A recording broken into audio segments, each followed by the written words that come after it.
As I mentioned in the previous video, we've reached the point where professors and experts in geopolitics or political science start making predictions about the future.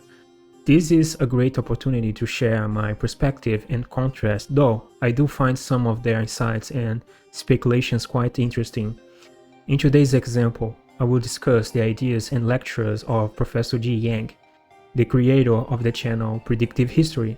His channel has gained traction thanks to his strong takes on civilizational topics, where he applies a model for analyzing and predicting a range of issues, usually linked to the rise and fall of civilizations. Today though, I want to highlight some mistakes in his economic perspective, particularly in his video titled How Power Works. With that said, let's dive into the video.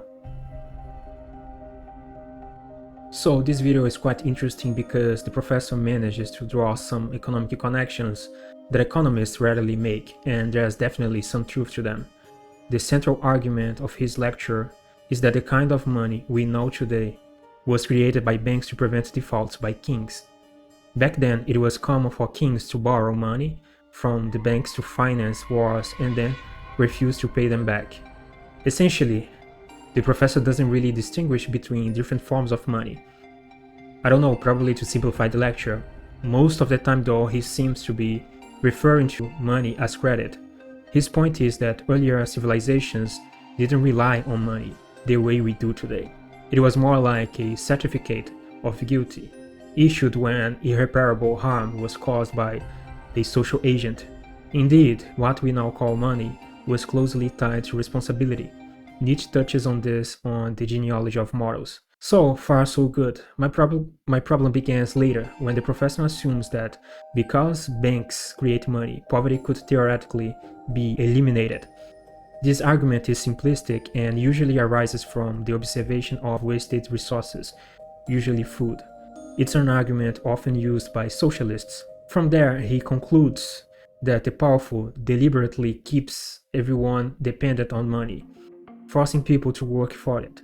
In his view, money itself has no value, and the illusion of value comes from the entire banking system and the structure of modern labor, which in his perspective functions as a form of modern slavery. He then links the idea to education, claiming that schools reinforce the system by training us to think this way through a mechanistic, utilitarian, industrial-style approach. I actually agree with many of his insights on this, but with a few important reservations that I'm going to address right now. In almost all of his lectures, he gives off the impression that individual interests don't really exist, and what comes closest is a group-based need expressed individually.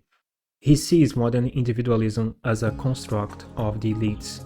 While modern individualism is indeed a concept, that doesn't mean personal interests beyond the group are not real. In reality, he doesn't mention that groups or tribes also have psychological mechanisms for manipulation and brainwashing. He generally treats small communities as less manipulative than larger structures. And in my view, manipulation is manipulation no matter where it comes from. Obviously, being controlled by family or small groups creates a stronger emotional connection, where mass-level manipulation produces a weaker one. In that sense, manipulation differs in emotional intensity. The problem is that personal interests are exactly what make eradicating poverty impossible, something the professor overlooks. 2 points here are particularly important. First, no one is truly motivated to eliminate poverty. The existence of the poor serves a function for those in power and aligns with the interests of the strongest. Second, poverty cannot be completely eradicated because neither poverty nor wealth can be strictly defined, either qualitatively or quantitatively.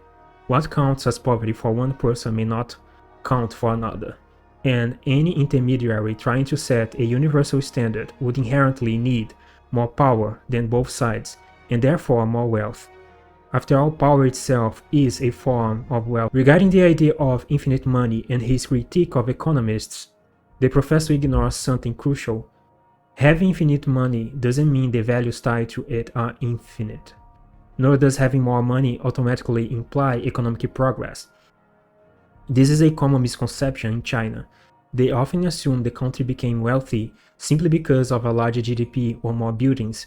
It's a completely materialistic and reductionist view of wealth. Even the wages for components of money, such as capital and labor, prevent an exact distribution or adequate income for everyone. Differences in physical energy, creativity, IQ, and countless other factors cannot be accurately measured or anticipated. In other words, his premise is flawed because he doesn't explain how or by what means he would implement the proposal he considers possible. To prove something is valid, even hypothetically, you must demonstrate its feasibility. He cannot do this in detail, so he relies on speculative assumptions as proof for a potential reality where everyone would receive wages. And this mistake is simple. He assumes that because money can be created infinitely and its value is tied to labor, this would allow universal wages and consequently the eradication of poverty. It's a glaring error for a professor, but that doesn't make his conclusions any less interesting. In fact, the interest of the centers of power is to keep the masses working. After all, the masses were created precisely for that purpose. Modern technical progress required a production and consumption workforce. In other words, macroeconomics depends on a mass producing and another consuming, generating supply, demand, and all related markets. So, this is where I diverge from the professor of the channel Predictive History. That said, much of his analysis is still quite compelling. Aside from a few superficial impressions, he managed to present some really interesting speculations. And with that, I will sign off and we'll see you in the next video.